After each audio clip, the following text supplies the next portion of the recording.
Hello friends, welcome to vocab with Nikunj. और जैसा आप जानते हैं, कल शाम को एसबीआई क्लर्क की नोटिफिकेशन आ गई थी जिसका मैंने वीडियो भी डाला था। ठीक है, आज हम सॉरी डिस्कस करेंगे 25 एफएक्यूज, इंपॉर्टेंट एफएक्यूज जो आपके दिमाग में चल रहे होंगे। ठीक है, चलिए शुरू करते हैं आज का वीडियो। जो पहला क्वेश्चन है कि इस साल के नोटिफिकेशन में नया क्या है, कुछ चेंज है क्या जो पिछले साल के नोटिफिकेशन के तुलना में। तो ऐसा कुछ भी नहीं है। जब तक एग्जाम पैटर्न की बात कर रहे हैं या लोकल लैंग्वेज टेस्ट की बात कर रहे हैं और किसी भी फैक्टर की बात करें, कहीं कोई भी चेंज नहीं है। जो पिछले साल एसबीआई क्लर्क की नोटिफिकेशन आई थी, डेट्स वगैरह छोड़ के हूबहू वही नोटिफिकेशन दोबारा निकली है। ठीक है, कोई भी चेंज नहीं है। ठीक है, इनफैक्ट नंबर ऑफ वैकेंसीज भी मोर और लेस सेम ही है। ठीक है, दूसरा क्वेश्चन है, can I fill out the form from Chhattisgarh, can I apply for Chhattisgarh if I'm from Jharkhand? It doesn't matter where you are from, and you can fill the form for any state provided you can qualify the local language test. ठीक है, तो आपका residential state कोई भी हो, इससे मतलब नहीं है। लेकिन आपको ये इंश्योर करना है कि आप जो लोकल लैंग्वेज है उस स्टेट का जिसमें आप फॉर्म भर रहे हैं, या तो उसका सर्टिफिकेट है वो आपके पास, या फिर आप उस टेस्ट को क्वालिफाई कर ले। ठीक है, अदरवाइज आपके मेंस क्लियर करने के बावजूद आपका सिलेक्शन नहीं होगा। ठीक है, क्लियर। फिर थर्ड क्वेश्चन है कि जो एसबीआई की जूनियर एग्रीकल्चर एसोसिएट पोस्ट होती है वो इसी रिक्रूटमेंट में है कि नहीं, नहीं तो उसकी वैकेंसी शायद अलग निकलती हैं, इसमें वो पक्का नहीं है। ठीक है, ये केवल junior associate customer support and sales के लिए है, जिसको एसबीआई क्लर्क भी बोलते हैं। ठीक है, नेक्स्ट क्वेश्चन है, सेक्शनल टाइमिंग होगी कि नहीं प्रीलिम्स और मेंस में। तो हाँ, ऑब्वियसली सेक्शनल टाइमिंग पिछले साल भी थी और वो इस साल भी रहेगी। ठीक है, प्रीलिम्स में 3 सेक्शन है, English language, numerical ability and reasoning ability. ठीक है, जिनके लिए 20-20 मिनट ईच है फॉर ईच सेक्शन। एंड जब मेंस की बात करते हैं तो there are 4 section. General financial awareness English language में 35 मिनट का टाइम है, 35 मिनट्स का, और क्वांटिटेटिव एप्टीट्यूड और रीजनिंग में 45 मिनट्स ईच है। ठीक है, can I get transferred to my state home state post selection. अगर मेरा सिलेक्शन हो जाता है, मान लीजिए मैंने मध्य प्रदेश के लिए अप्लाई किया और मैं उत्तर प्रदेश का हूँ, तो क्या मैं ट्रांसफर उत्तर प्रदेश हो सकता है? तो नोटिफिकेशन में क्लियरली मेंशन्ड है कि ऐसा कोई भी प्रोविजन नहीं है inter circuit transfer, inter state transfer का। ठीक है, जो कि रिक्रूट हो रहे हैं। हाँ, जब नौकरी करते हुए 4-5 साल, 3-4 साल हो जाए उसके बाद प्रोबेबली कुछ प्रोसीजर होता होगा, लेकिन फिलहाल तो नहीं है। ये पक्का प्रॉपर्ली लिखा हुआ है बोल्ड में। ठीक है, छठा सवाल है कि ये दोनों सेम है। हाँ, जैसे मैंने पहले मेंशन किया था, दोनों सेम है। ठीक है, कोई कंप्यूटर डिप्लोमा चाहिए क्या? तो जहां तक एलिजिबिलिटी की बात आती है उसमें साफ साफ लिखा हुआ है कि it should be candidate should be graduate from a recognised university. ठीक है, तो दैट्स ऑल। तो अभी तो फिलहाल के लिए आपको कोई कंप्यूटर डिप्लोमा की जरूरत नहीं है पोस्ट पे अप्लाई करने की। You just need to be a graduate. ठीक है, अगर क्वेश्चन डेट ऑफ बर्थ के बारे में है कि मेरी डेट ऑफ बर्थ 30 नवंबर 2001 है, क्या मैं अप्लाई कर सकता हूँ? तो देखिए, इसमें साफ साफ लिखा हुआ है कि कैंडिडेट जो है वो 20 साल से कम नहीं होना चाहिए उसकी एज, और 28 साल से ज्यादा नहीं होनी चाहिए। ठीक है, और ये हम कब डिसाइड करेंगे? ये हम 1 अगस्त को डिसाइड करेंगे कि मतलब उस डेट को वो 20 साल से कम या 28 से ऊपर नहीं होना चाहिए। In other words, candidates must have been born not earlier than, not before than 2nd of August 94 or later than 1st August 2002, both is inclusive. ठीक है, तो ये तो अप्लाई कर सकते हैं, आप अपना देख लीजिए, कैलकुलेट कर लीजिए अपना। ठीक है, तो ये अगला सवाल है कि प्रीलिम्स और मेंस एग्जाम सेंटर अलग स्टेट पे सिलेक्ट कर सकते हैं क्या जब अप्लाई कर रहे हैं? ठीक है, और वो स्टेट जिस स्टेट के लिए मैं अप्लाई कर रहा हूँ वो उससे अलग हो सकता है। तो हाँ, डेफिनेटली देखिए, आपका होम स्टेट अलग है, आपका जिस स्टेट के लिए अप्लाई कर रहे हैं वो अलग हो सकता है, और प्रीलिम्स और मेंस के भी सेंटर्स भी अलग अलग हो सकते हैं। ठीक है, लेकिन अगर एक बार जब आपने अप्लाई कर दिया किसी एग्जाम सेंटर के लिए, तो फिर बाद में सेंटर चेंज करने की किसी भी रिक्वेस्ट को एंटरटेन नहीं किया जाएगा। ठीक है, क्लियर।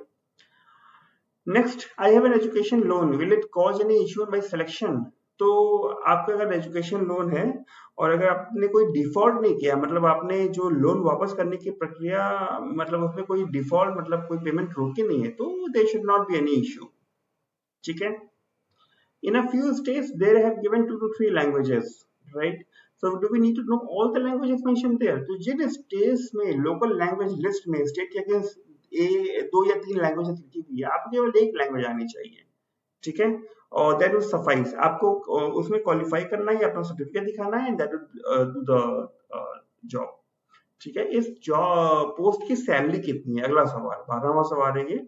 इस जो जैसा नोटिफिकेशन में लिखा हुआ है 17,900 से शुरू होता है और 47K तक जाता है। ये स्टार्टिंग बेसिक पे 19,900 है, 19,900, ठीक है। जो इनहेंस सैलरी आती है वो 26 से 29,000 के बीच आती है, डिपेंडिंग अपॉन कहाँ पोस्ट हो रहा है, मुंबई पोस्ट हो रहे हैं या गोरखपुर पोस्ट हो रहे हैं, लाइकवाइज, ठीक है। Question number 13, do these vacancies include the recruitment of cashiers and other back office workers at SBI? ये जो रिक्रूटमेंट है ये कैशियर का रिक्रूटमेंट है या कोई और बैक ऑफिस वर्कर्स हैं इसमें उनका रिक्रूटमेंट है? तो हाँ, आप ये कैशियर या ऐसी किसी भी पोस्ट के टेलर या ऐसे किसी भी पोस्ट पे आप को रखा जा सकता है रिक्रूटमेंट के बाद, ठीक है। Question number 14, 14th question is how will the student be selected without sectional cut off in either prelims और मेंस? हाँ, ये एक अच्छा सवाल है कि ना प्रीलिम्स में सेक्शनल कट ऑफ है ना मेंस में सेक्शनल कट ऑफ है, तो उनका सिलेक्शन कैसे होगा? तो देखिए, सेक्शनल कट ऑफ नहीं है लेकिन ओवरऑल कट ऑफ तो है ना। तो जो ओवरऑल कट ऑफ है उसमें जो टॉप के बंदे होंगे, ठीक है, जिनका ओवरऑल कट ऑफ सबसे ज्यादा गया होगा और इनकी रिक्वायरमेंट इतनी है तो वो उनको मैच कर देंगे ऊपर से, और जहां पर उनकी रिक्वायरमेंट खत्म हो जाएगी वहां उससे कम जिनके कट ऑफ आए होंगे, जिनके स्कोर आए होंगे, उनको नहीं लिया जाएगा। तो ऐसा है, तो ओवरऑल कट ऑफ के बेसिस पे डिसाइड करेंगे, ठीक है। समझ में आ गया? अगर नहीं समझ आया तो प्लीज कमेंट सेक्शन में मेंशन करिए। अगला सवाल है, I will get my degree final year result in the month of May, can I apply? देखिए, रिजल्ट कभी भी आया आपका, आप लास्ट ईयर में है तो भी आप अप्लाई कर सकते हैं, लेकिन नवंबर 31 को या उससे पहले आपको अपने ग्रेजुएशन एग्जामिनेशन को पास करने का सर्टिफिकेट का प्रूफ देना होगा, ठीक है, क्लियर? तो जो लोग फाइनल साल में ईयर में वो भी अप्लाई कर सकते हैं, मोस्ट वेलकम टू अप्लाई, ठीक है। नेक्स्ट क्वेश्चन है, I am in the 6th semester of BCom, ये सेम क्वेश्चन है, सॉरी टू रिपीट इट, तो सेम चीज है, 31 नवंबर तक अगर आप पास करने का एग्जाम पास करने का दे पाएंगे प्रूफ तो यू कैन अप्लाई। नेक्स्ट है, अगर हम एग्जाम लिखते हैं ऐसे स्टेट में अपने नेटिव स्टेट से अलग, जैसे मान लीजिए मैं उत्तर प्रदेश का हूँ और बिहार में लिख रहा हूँ, रिजर्वेशंस एप्लीकेबल होंगी? हाँ बिल्कुल जी, रिजर्वेशंस एप्लीकेबल होंगी, डजंट मैटर आप किस एग्जाम से किस स्टेट से लिख रहे हैं एग्जाम, ठीक है। मैं एक प्राइवेट बैंक में काम कर रहा हूँ लेकिन मुझे एनओसी सर्टिफिकेट नहीं मिला है, तो कोई इश्यू होगा अप्लाइंग में? तो इसमें ऐसा है कि कोई भी ऐसा इश्यू नहीं है, प्राइवेट बैंक है तो कोई ऐसा इश्यू नहीं है अगर आपको एनओसी नहीं मिला है तो, ठीक है। हाँ, अगला सवाल है कि क्या मैं सेक्शंस को रैंडमली चूज कर सकता हूँ प्रीलिम्स में? देखिए, प्रीलिम्स में क्या है, सेक्शनल टाइमिंग है एप्लीकेबल है, 20-20 मिनट एक एक सेक्शन को दिया गया है, तो आप अपनी मर्जी से नहीं चूज कर सकते, ठीक है। जैसे ही टाइम खत्म होगा एक सेशन का तो सिस्टम अपने आप दूसरे सेक्शन पे आपको ले जाएगा, ठीक है। तो you can not choose sections as per your description. Next question है 20, नेक्स्ट वर्ड बोल रहा हूँ मैं। Question number 20, once the prelims admit card release, how many days it will take for prelims to take place? एक बार जब prelims का admit card निकल जाता है, रिलीज हो जाता है, उसके 10-15 दिन बाद आपका एग्जाम पड़ेगा, ठीक है। उसमें लिखा भी रहता है एडमिट कार्ड में आपके, और डेट्स भी रिलीज होंगी तो हम यहाँ बताएंगे ही। उसके बाद है question number 21, will there be an interview once the prelims exam has been conducted?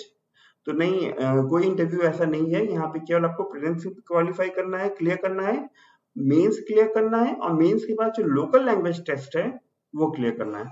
Local language test के बारे में बहुत क्वेरीज आती रहती हैं, मैं क्या करता हूँ एक वीडियो अलग से बना देता हूँ लोकल लैंग्वेज टेस्ट का, ठीक है, उससे आपको सारी इन्फॉर्मेशन उसकी मिल जाएगी। Question number 22, will the score of prelims be considered in the final selection?